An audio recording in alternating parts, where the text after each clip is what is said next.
వర్షం పడుతోందన్న ఆశ, నారుమడిని కాపాడుకోవాలన్న తాపత్రయం, గత్యంతరం లేని పరిస్థితులు, కళ్ళుండి చూడలేని ప్రభుత్వం.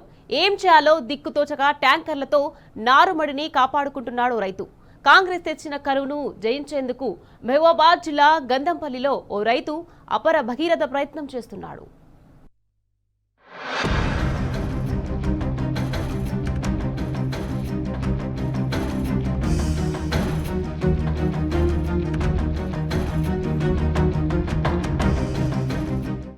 ఎల్లినో ప్రభావం కంటే ప్రమాదకరమైన కాంగ్రెస్ ప్రభుత్వ తీరుతో రాష్ట్రంలో అన్నదాతలు అలమటిస్తున్నారు.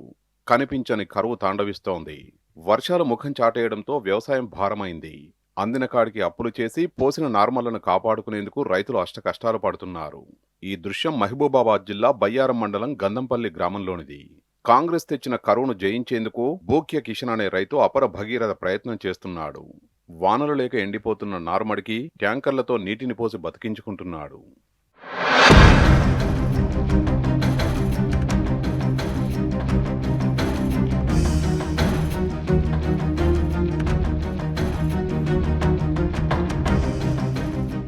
బూక్య కిషన్ 3 ఎకరాలకు నారుమడి పోశాడు. 15 రోజులైంది.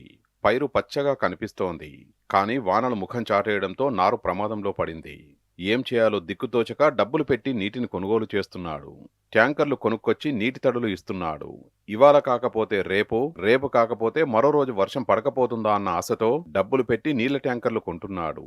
ఇప్పటి వరకు 3,000 రూపాయలు ఖర్చు పెట్టాడట. బుక్య బాలకృష్ణ నా పేరు. మాది గంధంపల్లి, ధర్మాపురం రెవెన్యూ. మాకు ఇక్కడ 3 ఎకరాల భూమి ఉంది. నారు పోసి 14 రోజులు అవుతుంది. కాలం కావట్లేదు, వర్షాలు కురవట్లేదు.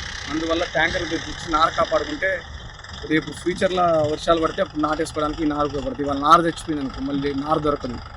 కాబట్టి మేము ట్యాంకర్తో నీళ్ళు ఇచ్చిపోస్తున్నాం. రైతాంగం చాలా బాధపడుతుంది. వరి నారుమడులు మాత్రమే కాదు, పత్తి చేన్లు కూడా ప్రమాదంలో పడ్డాయి. ఇంత జరుగుతున్నా కాంగ్రెస్ ప్రభుత్వం మొద్దు నిద్రపోతోంది. ప్రత్యామ్నాయ ఏర్పాట్లు చేయని ప్రభుత్వ తీరుతో అన్నదాతలు ప్రమాదంలో పడుతున్నారు. కాంగ్రెస్ తెచ్చిన కరువుకు ఈసారి అన్నదాతలు అప్పులపాలు కావాల్సిందేనా?